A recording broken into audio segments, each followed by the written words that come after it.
Kendrick Whitaker was 38 years old and had spent his entire life believing one thing. A man who shows up every single day never has to worry about being left behind. He was not flashy. 6'2", broad-shouldered, dark-skinned, with hands shaped by years of construction work. He owned 8 rental properties almost nobody knew about. He held a silent partnership in one of Atlanta's fastest-growing development firms. Every morning, without exception, he woke at 5:15, made 2 cups of black coffee, and went to work. He believed in quiet. He believed in showing up. He believed his wife knew exactly how deeply she was loved. He was wrong about that last part. One Tuesday morning in October, Nia Whitaker placed a manila envelope on the kitchen table of their 2-story home in Sweet Auburn, and the entire structure of Kendrick's world shifted beneath his feet. Inside were divorce papers, already filled out, already dated, organized with the kind of precision that told him she had not decided this that morning. She had decided this a long time ago. But here is the part that stops you cold. Nia had one condition before she would sign. For 30 days, she said, her voice quiet and controlled, though her eyes trembled at the edges. Every morning, you carry me from our bedroom to the front door, just the way you did on our wedding day at Ebenezer Baptist Church. You look me in the eyes and say, "I love you." Do that for 30 days, and I will sign without a fight. A person hearing that condition might assume this is a story about humiliation, about a devoted man enduring 30 days of performance for a woman who had already moved on. That assumption would be completely wrong. Before we get into what actually happened, if you have ever loved someone with everything you had and felt that love go unseen, stay with this story. Because what unfolds over those 30 days is something nobody in that Sweet Auburn neighborhood saw coming. Not Nia, not her friends, not even Kendrick himself. Atlanta in October carries a particular quality of light, golden and slow, like afternoon honey in a mason jar. The sweet gum trees along Auburn Avenue had started turning rust and amber, and the air held the faint smell of someone's slow cooker running since morning. The Whitaker home sat on a corner lot. White brick, black shutters, a wide front porch with a swing that creaked in the same spot every single day. His wife had always meant to have that hinge oiled. She never got around to it. Inside, the kitchen still smelled like Ken's 5:15 coffee. The house was quiet except for the hum of the refrigerator and the sound of their 8-year-old daughter, Amara, moving around upstairs. Kendrick stood at the counter, both hands around his mug, and looked at the envelope his wife had placed in front of him. He did not open it immediately. He already understood what was inside. Not because Nia had told him, but because men who pay close attention see things long before they are shown. He had noticed the late evenings, the phone tilted away when he walked by, the way she had stopped touching the back of his arm in the hallway. A small thing most people would never register, but Ken always noticed. He noticed everything. He had simply chosen not to say anything yet. Nia stood across the table, arms loosely crossed. Still beautiful. Warm, light brown skin, natural hair pulled back for a day of showings, wearing the gray cardigan she always wore on listing days. But her eyes were trembling beneath the calm. "Ken, I need us to be honest with each other." He set the mug down. "I am always honest with you, Nia." She slid the envelope forward. "I have been speaking with an attorney. I think we both know we have been strangers living in the same house for a long time now." From upstairs, Amara's feet stopped at the top of the stairs, the way children do when something important is happening below them. Ken heard it. He looked at the envelope. He looked at his wife. Without raising his voice a single degree, He asked about the condition. Naya told him. The silence that followed lasted about 4 seconds. Then Kendrick nodded. Okay, 30 days. Not because he believed 30 days could repair 10 years. He said it because at the top of those stairs, Amara had sat down, wrapped her arms around her knees, and pressed her small face against the railing. Ken could hear her breathing. The night before, his mother had called. Big Mama Gloria, 62 years old, with a voice that was somehow both warm and non-negotiable. Son, marriage is not a feeling. It is a structure you rebuild every single day. He did not know yet what the next 30 days were going to cost him. But day one was tomorrow. And Kendrick Whitaker always showed up. Stay close, because what Ken notices on day 9 will change the entire direction of this story. Day 1 was a Tuesday, and it was awkward in the way that only deeply honest moments can be. Ken woke at 5:15. He stood at the bedroom doorway, watching Naya sleep in the early gray light. Then he crossed the room, bent down, and lifted her. His wife stirred, opened her eyes, and for one unguarded second looked at him the way she used to. Soft, open, present. Then the moment passed. She straightened her expression, like a picture frame slipped crooked on the wall. He carried her down the hallway, past Amara's room with the painted butterflies on the door, down the stairs and to the front door. I love you, he said. The words came out correctly, but flat, like a man reading terms from a contract. Naya looked at the door rather than at him. Hang in there. Only 29 more days. From upstairs came a small giggle. Amara, already awake, already watching from the crack of her door, had been there the whole time. By day 5, something had shifted. Barely. Like the first quarter turn of a jar lid sealed too long. On day 3, Naya reached for her phone while Ken was lifting her, then caught herself and stopped. On day 4, he nearly lost his footing on the bottom stair, worn down from an overnight site inspection, and Naya grabbed his shoulders out of pure reflex. Her hands stayed a half-second longer than necessary. Ken noticed. He always noticed. By day 7, he had started remembering things buried under years of long shifts and responsibility. He remembered that Naya used to sing in the kitchen on Saturday mornings. He remembered her laugh, fast and completely unfiltered, as though she had no time to be refined about it. He had not heard that laugh in a long time.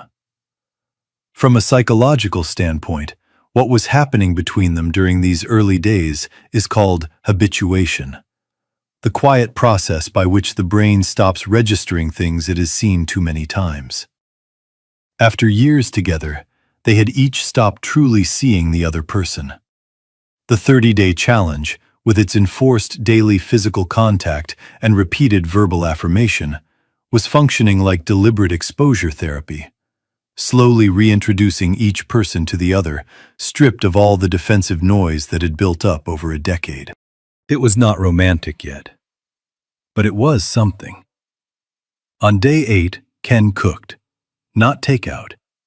He pulled out the handwritten index card Big Mama Gloria had given him the year they married. Fried chicken, collard greens, baked mac and cheese, with a coffee ring stain in the corner. He cooked everything from scratch while Amara sat on the counter and helped, which consisted primarily of sampling the mac and cheese at 10-minute intervals and looking completely innocent each time. When Nia came home from a late showing and walked into that kitchen, she stopped in the doorway. "You still remember Big Mama's recipe?" she said. "I remember everything," he said quietly. It was not meant to land the way it did, but it landed. She sat down and stayed for the evening. No disappearing upstairs, no half presence. She helped Amara with spelling words, and simply stayed in the room she was in. It was on day 9 that the temperature dropped. Ken had come home early to retrieve drawings he had left behind. He was in the kitchen when his wife's phone lit up on the counter. She had stepped upstairs to change. The notification preview was visible just long enough. "You want to meet today? Miss your energy." Sender, Trent M. Ken set down his glass carefully. He stood still for about 10 seconds. Then he walked to the downstairs bathroom, turned on the cold tap, and pressed both palms flat against the sink. He looked at himself in the mirror for a long time. He had suspected. Not clearly. Not in any way he had been willing to name, but somewhere beneath the surface, in the place where a person stores the things they are not yet ready to know, he had suspected. He did not confront her. He picked up his drawings and went back to the site.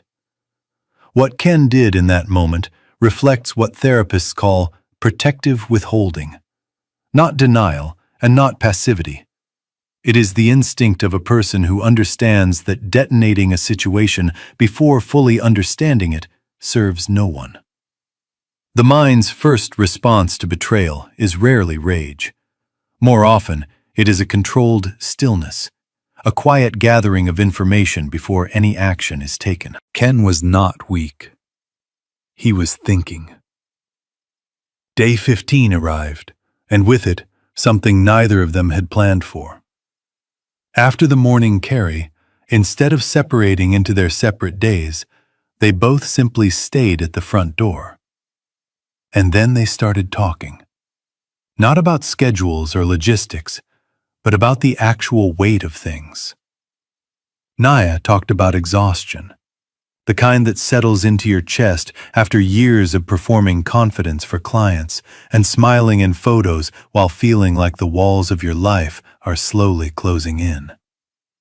She talked about feeling unseen, not because Ken was unkind, but because Ken was always somewhere else, even when physically present.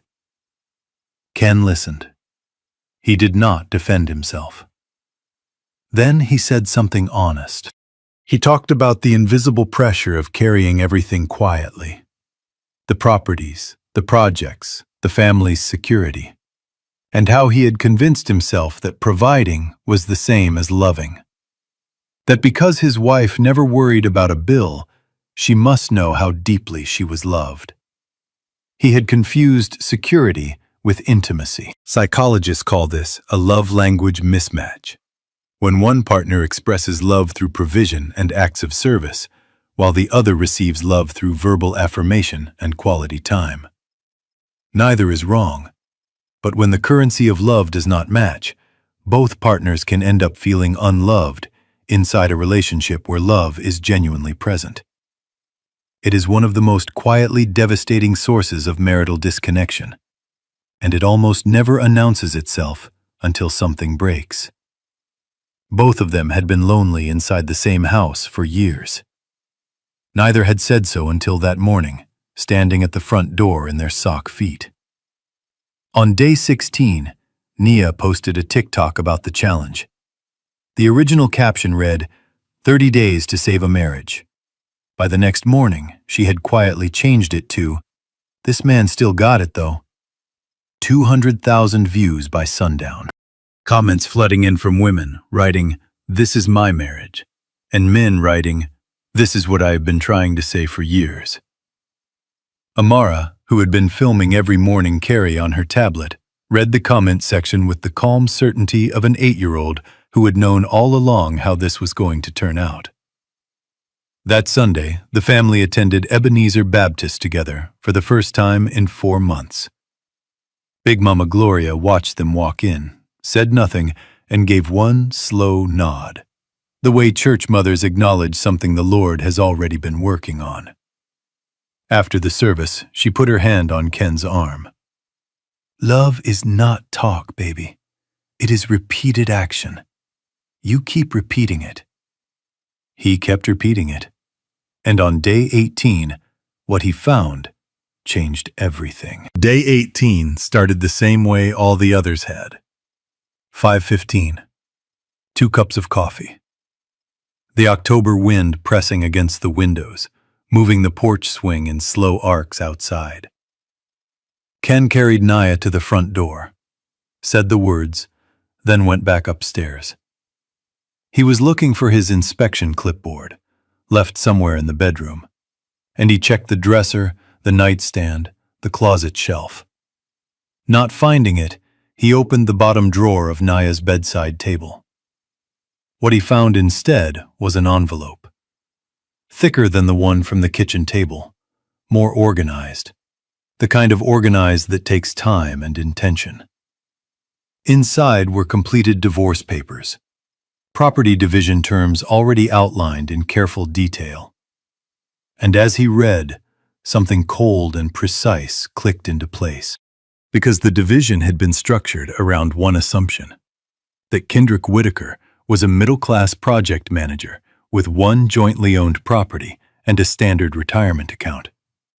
Nia had no knowledge of the 8 rental properties, no knowledge of the development partnership, no knowledge of the accounts quietly built over 6 years, the same 6 years she had read as nothing more than long hours and missed dinners. He put everything back exactly as he found it, located his clipboard under the bed, and walked out. That evening, he came home to find Nia in the living room, speaking in the lowered voice people use when they want privacy, but are not quite far enough away to guarantee it. He caught one sentence before she noticed him. "He does not know yet. We are almost done, Trent." He walked to the kitchen, helped Amara finish homework, put her to bed, read her 2 chapters, prayed with her, turned off her lamp. Then he came back downstairs.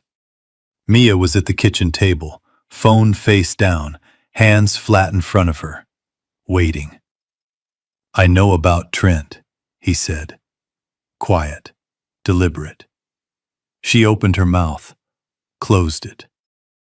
"I am not asking you to explain right now. I am telling you that I know." And then Nia's composure, held together with both hands for weeks, cracked straight through. The tears came suddenly and fully, the way things come when they have been held back past their limit. "I felt like I was disappearing," she managed. "You were always working, always somewhere else." "I know that is not an excuse." "It is not," he said quietly. "I know." Her voice broke. "I know, Ken." From a psychological standpoint, what Naya described has a name: emotional invisibility. The experience of existing within a relationship while feeling fundamentally unseen by the person who matters most. Attachment research consistently shows that when a person's core need for emotional presence goes unmet for long enough, they become vulnerable to anyone who offers focused attention, regardless of that person's actual character. Naya had not stopped loving her husband. She had stopped feeling like her husband could see her. That distinction matters, not for what it excuses, but for what it reveals about the real fracture that needed repairing. From the hallway came small, careful footsteps. Amara appeared in the kitchen doorway in her pajamas, eyes wide and red. She looked at her mother crying. She looked at her father standing still. Then she crossed the kitchen and wrapped both arms around Ken's waist, pressing her face against his side. "Daddy, please do not leave Mommy. I am scared." Ken placed one hand on top of his daughter's head and held it there. He closed his eyes. Day 19. He still carried her. Nia stood at the bedroom doorway watching him approach, and something moved across her face, between disbelief and shame and the earliest, most fragile beginning of something that might eventually become gratitude. He lifted her, carried her down the hallway, down the stairs, to the front door, set her down. This time, he looked directly into her eyes. His voice carried the full, trembling weight of a man choosing love in the middle of genuine pain. I love you, even while you are breaking my heart. Naya's hand went to her mouth. He picked up his keys and walked out. Now, while all of this was unfolding inside the Whitaker home, Shanice Brooks, Naya's closest friend, called that same afternoon. Warm tone, concerned phrasing, every word carefully chosen. Naya, listen. 30 days is almost up. You file, you move forward. You do not owe that man anything more. Shanice had been saying variations of this for months, always framed as loyalty, always delivered with the warmth of someone acting purely out of love. What Shanice was very careful never to mention was her own interest in the outcome of this divorce. But that full picture would surface soon enough. Shanice represented what researchers studying marital breakdown call third-party escalation, a pattern in which someone close to one partner amplifies existing relationship stress rather than helping de-escalate it. Sometimes this happens out of misguided loyalty, sometimes out of self-interest. The most dangerous voices are not always the ones that sound hostile. Sometimes the most damaging voice in the room sounds exactly like a friend. That same afternoon, Ken made a phone call of his own. Malik Thompson, a divorce attorney known throughout Atlanta for cold, methodical effectiveness, met with Ken for 90 minutes downtown. Ken brought 2 folders. The second contained the complete picture of his actual financial standing. Properties, partnerships, LLC structures, and the legal protections he had quietly put in place 6 months earlier, after Big Mama Gloria had said simply, "Son, if that woman is making plans without you, make sure you have plans she does not know about either." Malik reviewed the folder, looked up. "Mr. Whitaker, if this goes to court, you do not simply win. You walk away with everything." Ken was quiet for a moment. "I do not want everything. I just needed to know I could protect what I built." He picked up his folders and walked back out into the Atlanta afternoon. Ken's decision to meet Malik reflects what psychologists describe as restoring agency, a fundamental need that betrayal violently disrupts. When a person discovers they have been deceived, one of the most destabilizing effects is the sudden feeling of having lost control over their own life. Knowing you have options, that you are choosing to stay rather than being forced to, that is often the first step toward genuine healing. Ken was not staying because he had no choice. He was staying because he was choosing to. Inside the Whitaker home, the tension had a physical texture, like air before a storm, everything too still and too bright. Naya's older sister Latrice called regularly. Do not do something you cannot undo.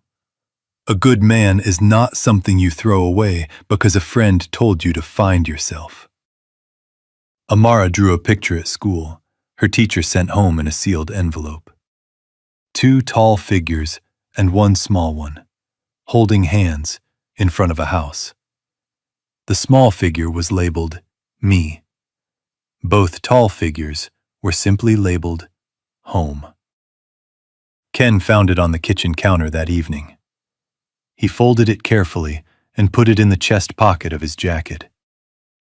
The next morning, day 20, he walked into the bedroom and lifted his wife, carried her down the hallway, down the stairs, to the front door.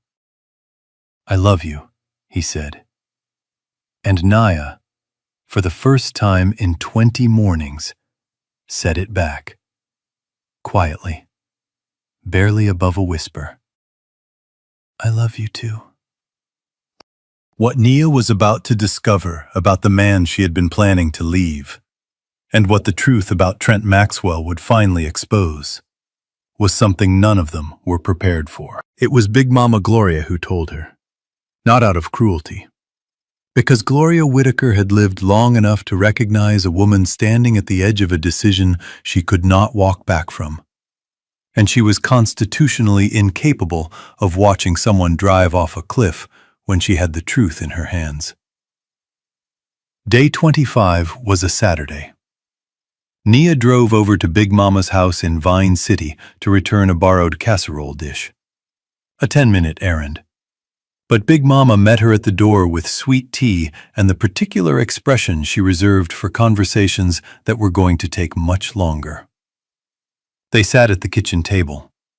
Afternoon light came through the curtains, warm and patient, with nowhere else to be. Big Mama looked at Nia directly. "Baby, how much do you actually know about what my son has built?" "I know Ken works hard. He manages construction projects." "He owns 8 of them," Big Mama said. The room went still. 8 rental properties, plus a silent partnership in a development firm that just broke ground on a major project off Northside Drive. 6 years he has been building it, quietly, without announcement, because that is how my son works. He fixed the back fence at our old house before I even knew it was broken. Nia sat without moving. "He never told me," she whispered. "No, he did not," Big Mama nodded. "Because Ken shows love the way he does everything else. By doing. By building something and putting your name on the deed without making a speech about it." She paused. "Your name is on several of those deeds, Nia. Has been for years." Then Nia pressed both hands over her face and began to cry. The way a person cries when every decision they have made has been built on entirely the wrong information. "I thought he was just—" She could not finish. "You thought he was ordinary," Big Mama said gently. "And you let someone else convince you that ordinary was beneath you." From a psychological standpoint, what Nia experienced in that moment is called negative attribution bias. The tendency, built up slowly over years of emotional distance, to interpret a partner's behavior through the most unflattering possible lens. When Ken worked late, Nia no longer read dedication.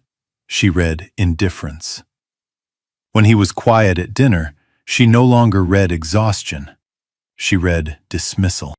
Over time, she had stopped seeing her husband as a full person, and had started seeing only the version that confirmed the story she had already decided was true. Negative attribution bias does not require malice to be destructive. It only requires enough time, enough distance, and the absence of honest communication. Nia sat in her car in Big Mama's driveway for more than 20 minutes before she could drive. Then she called her sister, Latrice. "I need you to look into someone. Trent Maxwell, Buckhead, claims to be in commercial real estate." Latrice, who worked in financial compliance, called back within 2 hours. The picture that emerged was not the one Trent had been presenting. Trent Maxwell had constructed his entire identity on leased cars and a lifestyle sustained on credit months past due. There were civil judgments against him in Fulton County. There was a documented pattern of targeting women in vulnerable transitions. Women who felt overlooked, quietly successful, emotionally accessible. The upscale condo he used for their meetings? Rented through a property management company. One of Ken's property management companies. Her husband had known. At some point, he had known exactly where Trent Maxwell was living, and he had carried her to the front door every single morning anyway. The weight of that was almost impossible to hold. When Nia came home, she told Ken everything. All of it, without omission and without defense. Ken listened completely still, no interruptions. When she finished, the house was quiet. "I already knew about Trent's connection to my properties," he said. Nia looked up slowly. "How long?" "Long enough." "And you still carried me every morning." It was not a question. Yes, he said. Why did you not do something? You had every reason. I was going to, Ken said. And for the first time, something hard surfaced in his voice. Controlled, but unmistakably real.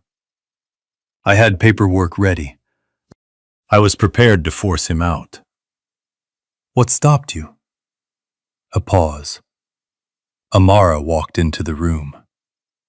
What Ken described, choosing restraint in the presence of his child, reflects something forgiveness researchers observe consistently. The decision to step back from retaliation is almost never purely rational.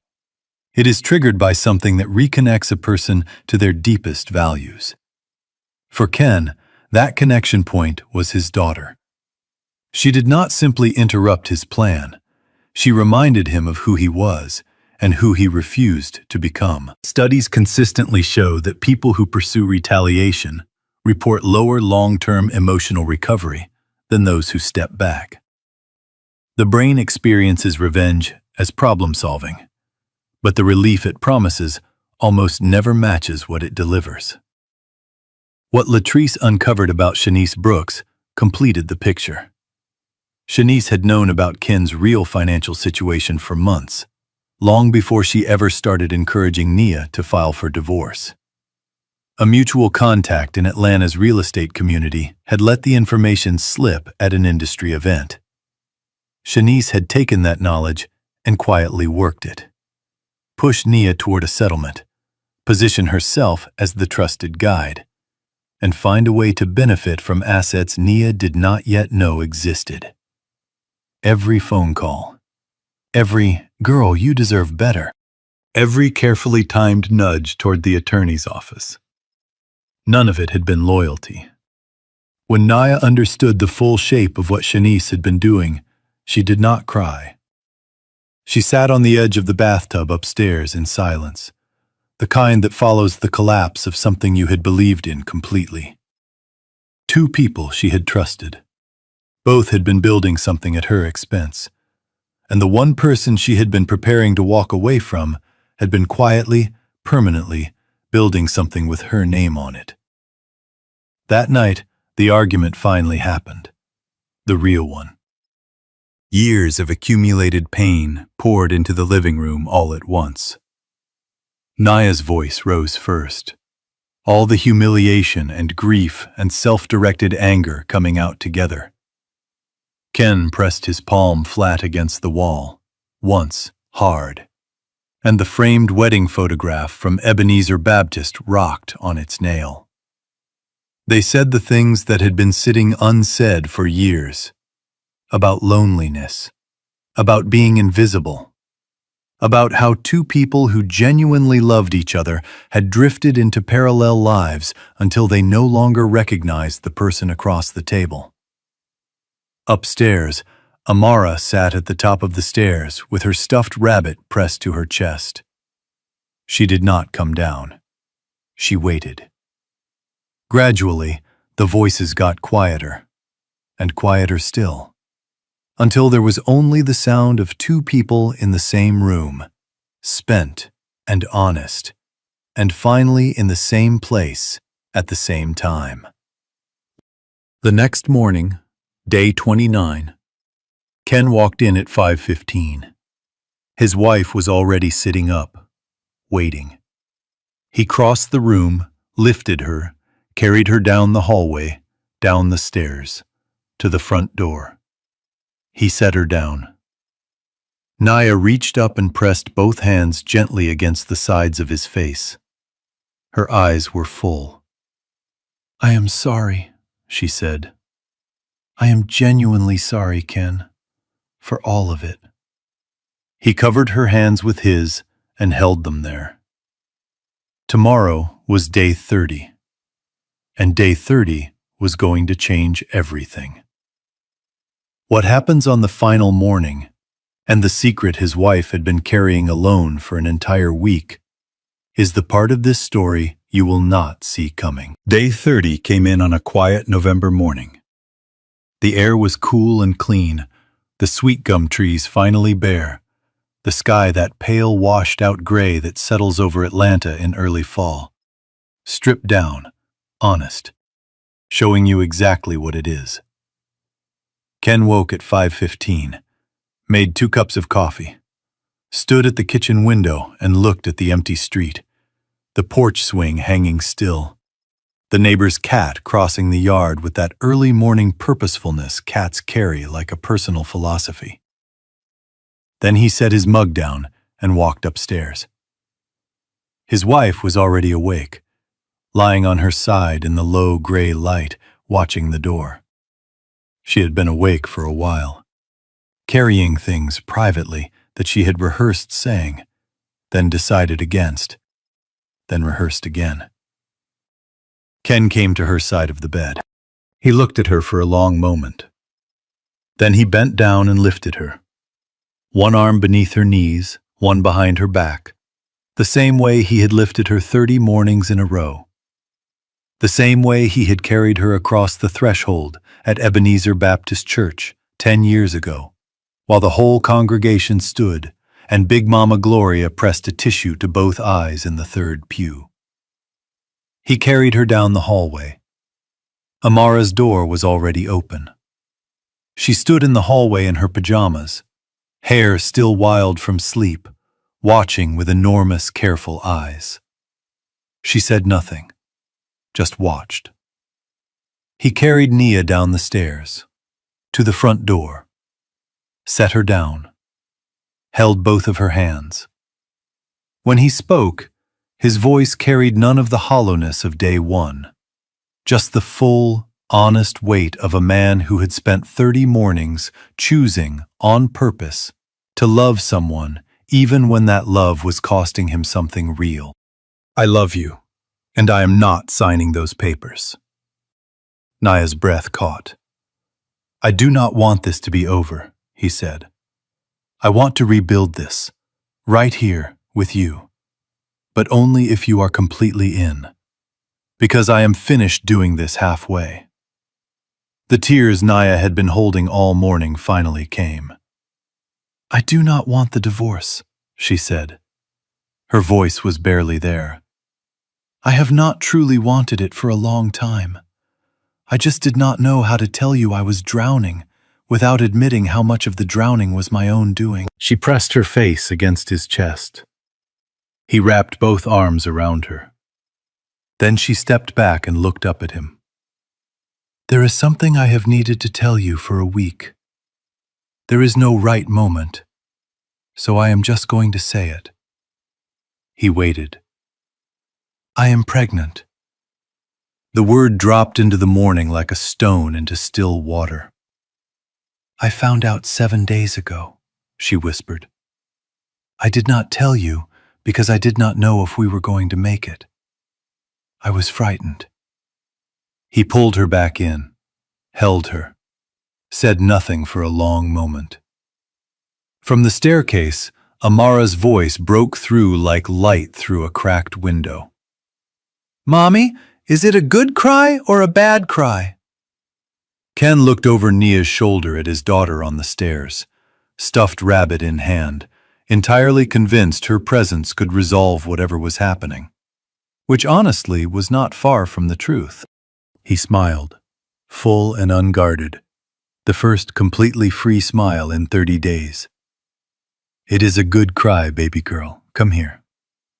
Amara covered the distance at full speed and hit both her parents at once. What the Whitakers moved through over 30 days aligns with what attachment researchers call earned security, the process by which two people who have experienced relational damage rebuild safety not through the absence of conflict, but through the experience of surviving conflict together and choosing each other anyway.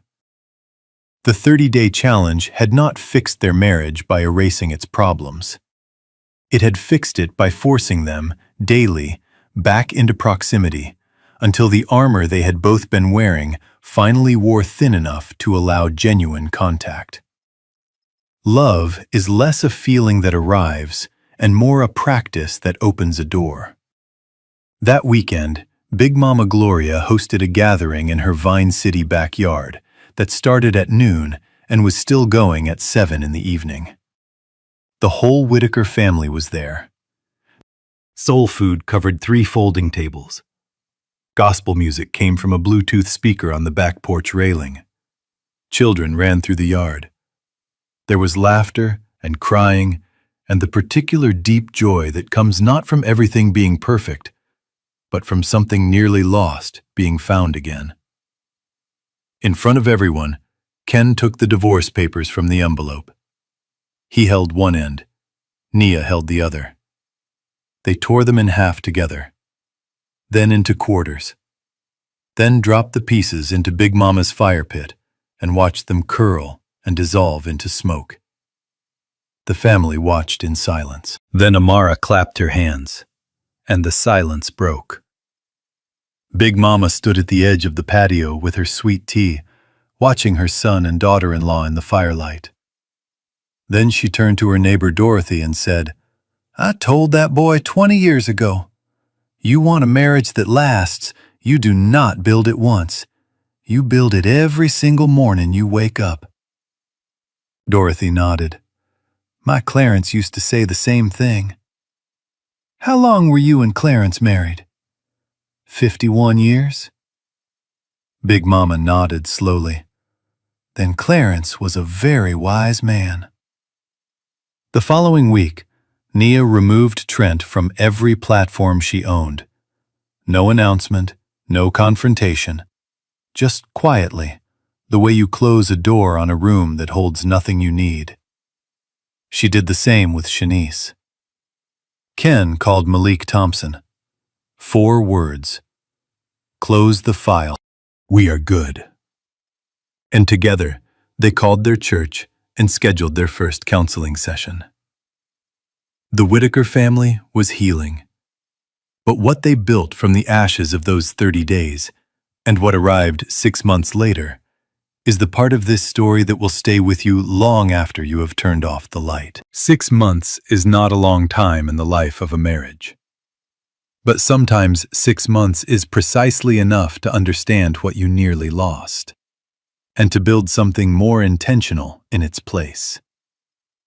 The Whitakers did the work. They attended counseling through their church, quiet, unhurried sessions where both of them were required to say true things without defensive armor. Some of those sessions were harder than the living room argument had been. In counseling, there is no adrenaline to carry you through. There is only you, the truth, and the space between you that you are choosing to close. Ken learned that providing and being present are not the same thing. That a woman can know she is financially secure and still feel completely alone. He started coming home earlier, not every evening, but most. And when he could not, he called.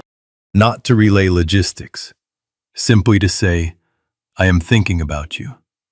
I will be home by 8. His wife learned that the attention she had chased elsewhere carried nothing beneath its surface. She came back to her marriage with the particular clarity that belongs only to people who have seen what the alternative looks like and found it hollow.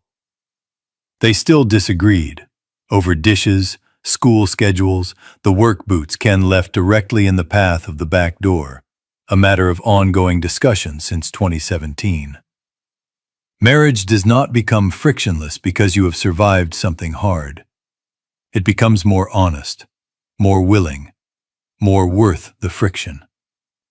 What the Whitakers experienced during those 6 months reflects what psychologists call post-traumatic growth, the phenomenon in which individuals and relationships following genuine crisis emerge not merely restored, but measurably stronger than before the rupture.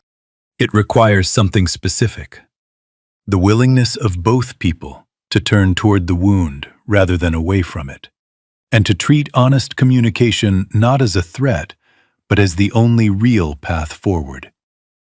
Betrayal, in this framework, is not simply a destruction.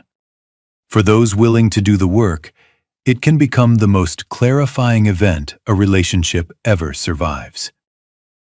In April, 6 months after day 30, Ken and Nia returned to Ebenezer Baptist for a vow renewal ceremony.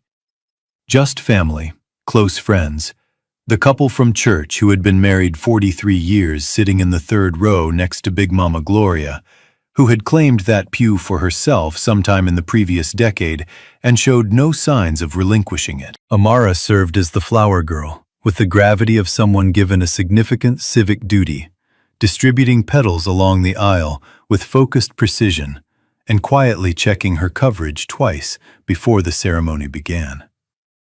Ken carried his wife across the threshold. The entire congregation rose. Big Mama Gloria, third row, pressed a tissue to both eyes, and would later maintain to Dorothy that she had simply had something in both eyes at the same time, which was a coincidence and not a subject requiring further discussion.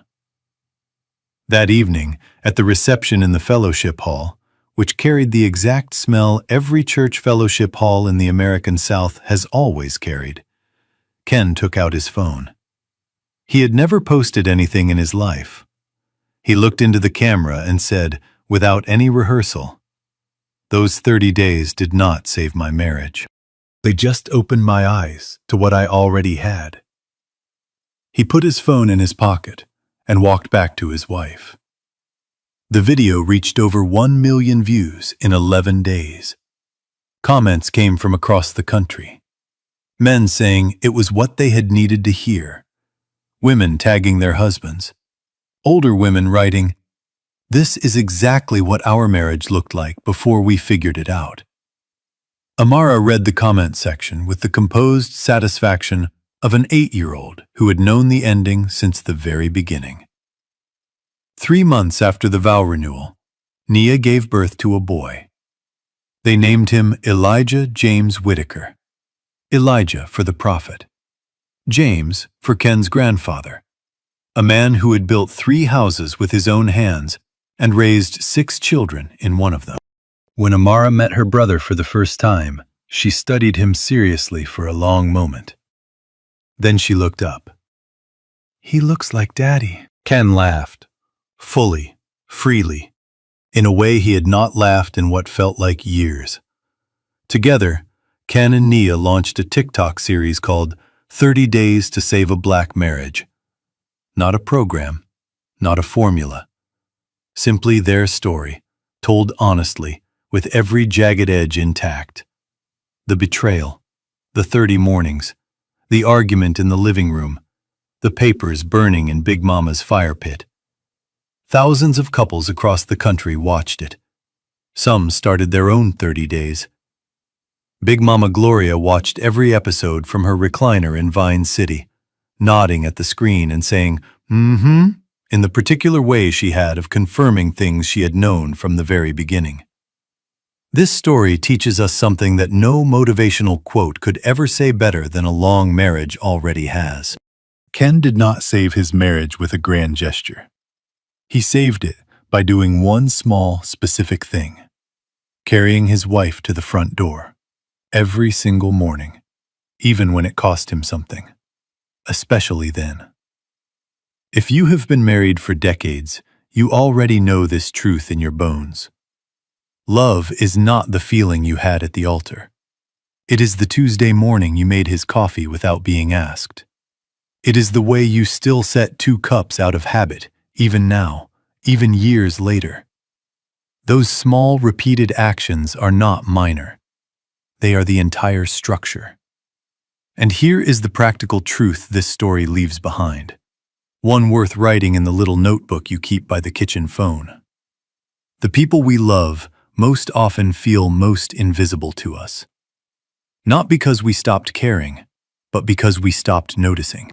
Tonight, think of one person in your life: a husband, a grown child, a grandchild, and name, out loud or on paper, one specific thing they do that you have stopped acknowledging. The way he always checked the tire pressure before a road trip. The way your daughter calls every Sunday, even when she is exhausted. Say it. Write it down. Tell them tomorrow. That is Ken's 30-day challenge distilled to its simplest form. Notice the person in front of you, on purpose, one more time today. It costs nothing. And as this story reminds us, the cost of not doing it is something none of us can afford. Real people wrote these scripts with passion and purpose to spark reflection and change. AI was merely a helpful tool that polished the delivery, making sure profound messages about respect, redemption, and human dignity reached as many hearts as possible. Production team, story and screenplay by Quinn Fung. Character development and visual conceptualization by Chris Nguyen.